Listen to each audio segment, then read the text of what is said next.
From News Channel 15, you're watching News Channel 15 Tonight with Kyle Peach. This is News Channel 15 Tonight. Hi, good evening. Thanks for joining us. I'm Kyle Peach. Here's a look at what's going on.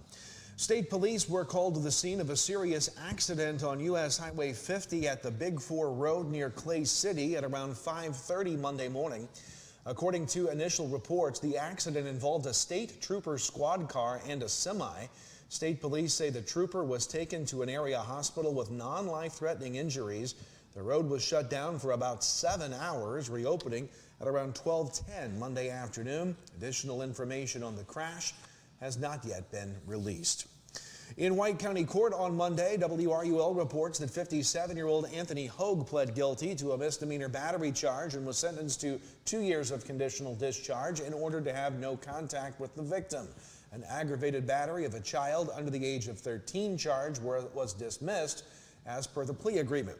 Meanwhile, Cassidy Smith was given 2 years of court supervision on a charge of disorderly conduct as a result of a plea agreement. In that case, a domestic battery charge was dismissed.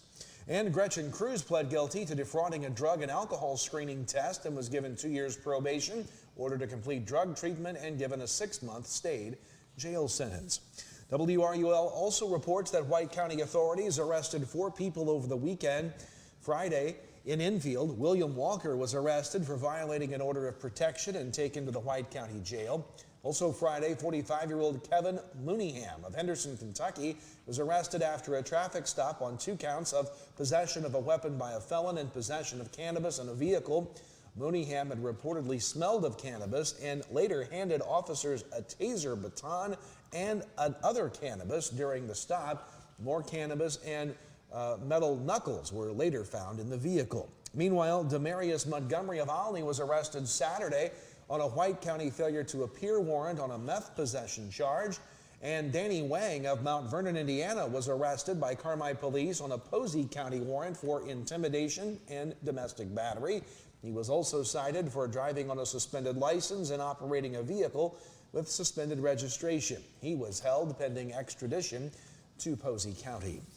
The city of Mount Carmel is moving forward with an application for state funding that could bring major improvements to Lincoln Park on the city's south side. WSJD reports that Mayor Joe Judge presided over a public hearing on Friday concerning the city's application for an OSLAD, or Open Space Lands Acquisition and Development Grant. The state program provides funding to local governments to develop and improve public parks and open spaces. Judge says Lincoln Park was selected in part because the area was impacted by a tornado about 3 years ago, qualifies it as a distressed area under the grant program. While Mount Carmel as a whole does not qualify as a distressed community, Judge says Lincoln Park does.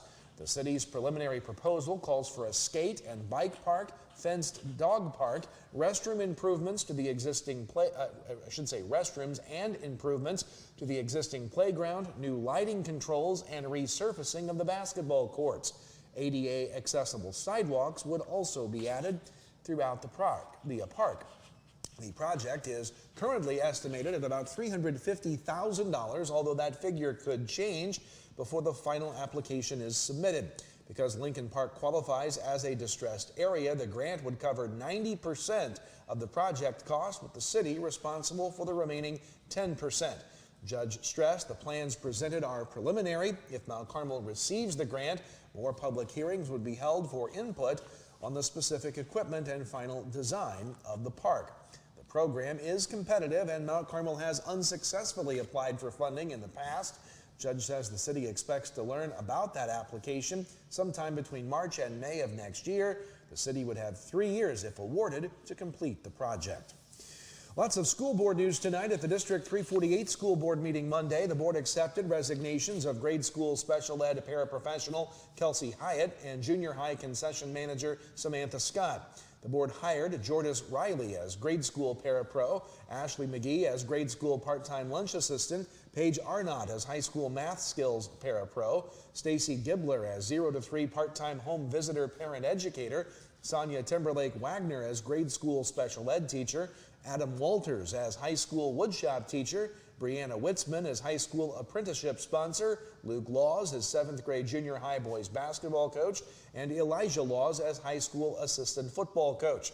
Several volunteer coaches were approved, including John Adams and Michael Lewis for junior high softball, Sam Zuber and Bryce Thompson for junior high baseball, Joe Vargo for junior senior high cross country, Mackenzie Ernest for high school cheer, and Jaden Merritt for high school wrestling.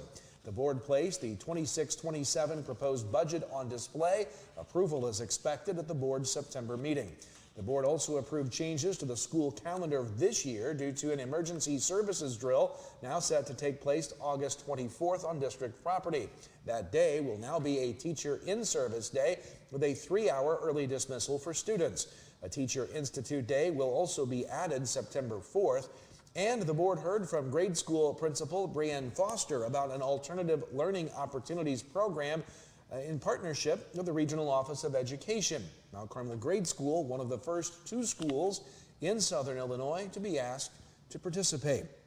The Edwards County School Board met Monday. WFIW says the board approved the installation of lights at West Salem Grade School softball field at a cost of some $24,000. The board took a look at its new tentative budget, showing a $3.4 million deficit, which is deceiving since most of that loss is due to the construction of the new vocational building. The bond money for the project was received last budget year, while the expenses will come this budget year. A budget hearing is set for September 21st at 6:45 p.m. 2 donations were received, including a technology donation of some $68,000 and a donation of a used forklift truck from the Walmart Distribution Center. The district's enrollment in Edwards County down 56 students at 745 in total.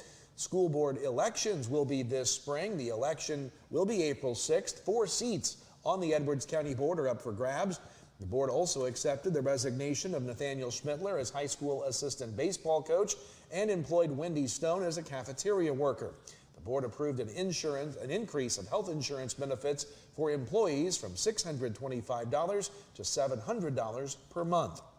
At the Flora School Board meeting Monday, WNOI reports the board recognized Hayden Young and Paul Hudson for their achievements at the Certiport Microsoft Suite competitions. Hayden placed 5th in Microsoft Word at the national competition. Paul Hudson was the national champion in Microsoft Excel and placed 4th at the World Championships.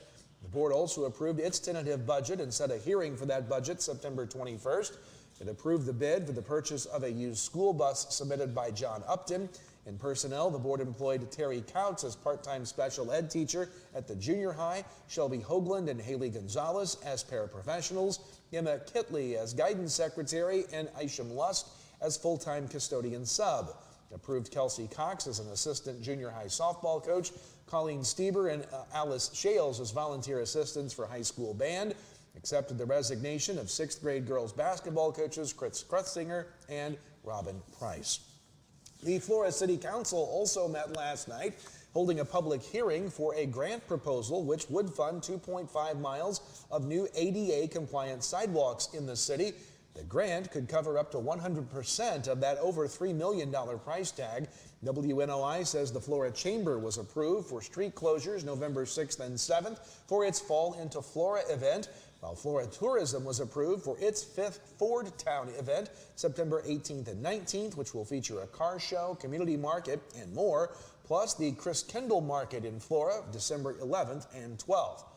Meanwhile, the April municipal election petitions will be available at Flora City Hall for mayor and city commissioner spots beginning August 26th.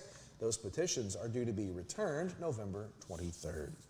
More to come. A look at a stormy day ahead for your weather forecast, and we'll talk plenty of sports next. The Ford Summer Sales Event continues at Faulkner Automotive. Get $10,000 off new F-150s or lease a new Explorer for only $499 a month. Hurry in today. You're really going to love your new Ford at Steve Faulkner Automotive. Steve Faulkner Automotive in Mount Carmel, Illinois has an outstanding service department. With free pickup and delivery, we'll make sure your vehicle runs perfectly at an affordable price. Come see us today or view our service specials at stevefaulknerautomotive.com. Are you living with chronic conditions or finding it hard to manage your health at home? If you're 18 or older, have a primary care provider through Wabash General Hospital, and live in Wabash, Edwards, White, or Lawrence County, our community paramedics can help. Get support in the comfort of your home, including follow-up care, home safety and medication education, vital sign checks, disease management support, and resource connections. Our certified paramedics will work with your doctor to provide non-emergent care to keep you healthy at home. Ask your WGH primary care provider for a referral to community paramedicine. Baseball season is all about preparation, teamwork, and making the right call at the right time. It's the same for your business. At the First National Bank, we give you the advantage with business loans tailored to your needs. These include lines of credit, equipment loans, commercial real estate financing, and oil production loans. Visit any of our locations to learn more. Because when your business wins, our whole community wins. Equal housing lender, member FDIC.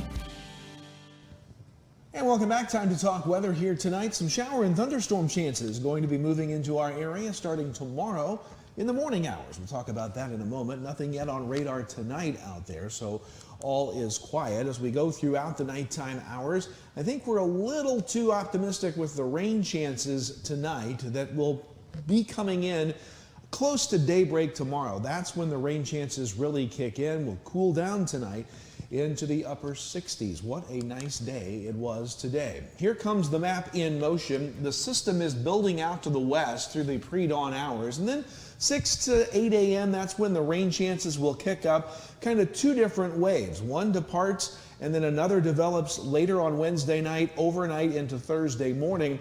By the time we wake up on Thursday morning, though, most of the rain activity will push out. The clouds will begin to subside Thursday afternoon, setting us up for a pretty good-looking Friday. There is the severe weather threat to talk about tomorrow, and it really kind of cuts Wabash, Edwards, and Wayne counties in half with that slight level 2 risk for severe storms, and points south. North of there, that level 1 marginal risk of severe storms. Hail and damaging winds appear to be the main threats. As far as how much rainfall could we see tomorrow, again, we're seeing maybe up to a ½ inch in some locations. Look at McLeansboro and Carmi. The further south you go, getting close to that 0.8 of an inch amount, according to this forecast model. Overnight tonight, any rain we see will be coming in close to daybreak. The overnight lows will be in the middle to upper 60s. On your Wednesday, shower and thunderstorm chances in the morning and then again in the afternoon into the nighttime hours. Two different waves, possibility of some stronger storms. Highs will be in the low 80s to the north, middle 80s down to the south. Wednesday night into Thursday morning, those shower and thunderstorm chances will end as we get closer to daybreak. Low temperatures will bottom out in the middle to upper 60s. And then on Thursday throughout the day, again, I think the rain chances will end in the morning. That will clear us out throughout much of Thursday. Expect clouds throughout much of the day, but clearing later on. Highs on Thursday will be in the low to mid 80s once again. So setting the stage for you for tonight, we're looking for those rain chances to develop towards daybreak tomorrow. The overnight low will be around 67 degrees. As we look at your Wednesday forecast, 84 for the high, chance of thunderstorms. Some could be on the strong side with that severe weather threat creeping in. Wednesday night into Thursday, those storm chances will wind down. And Thursday morning, I think, will be the end of the storms. Highs will stay in the mid 80s. Look at football Friday, sunshine 86, warming to 87 on Saturday. Looks like a pretty good weekend out there, and then another rain chance comes in on Monday, cooling us back to the low 80s. That's your forecast. We'll talk sports next. Every child deserves the best possible start in life, and that's exactly what AOK, the All Our Kids Network, is working toward in our community. This year, Mount Carmel Public Utility Company is proud to sponsor the Riverview Ramble, our 5K, 10K, and half marathon along the Wabash River, with all proceeds going directly to AOK. It's Saturday, October 31st at 8 a.m. Scan the QR code or find us on Facebook to sign up.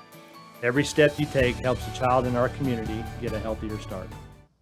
Let's take a brief look at sports here tonight. Boys golf yesterday in Carmi. Edwards County was first at 172. NCOE second, a shot back. Carmi third at 180. Drew Roosevelt of Edwards County, the medalist, at 37. At Robinson yesterday, Newton was first, Flora third, as A.J. McCann, Blaine Bergbauer, Jacob Oldham, and Nolan Cleaver of Newton all tied for medalists at 40. Salem was first at Heron. Yesterday, the Wildcats landed Maxey, the medalist. Wayne City, 5th out of 5 in Benton Monday with a 2:13. Girls golf at Carmi. Massac County was first. Flora first at Robinson. Hamilton County third at Carterville. We'll see you tomorrow for more news. Have a great night.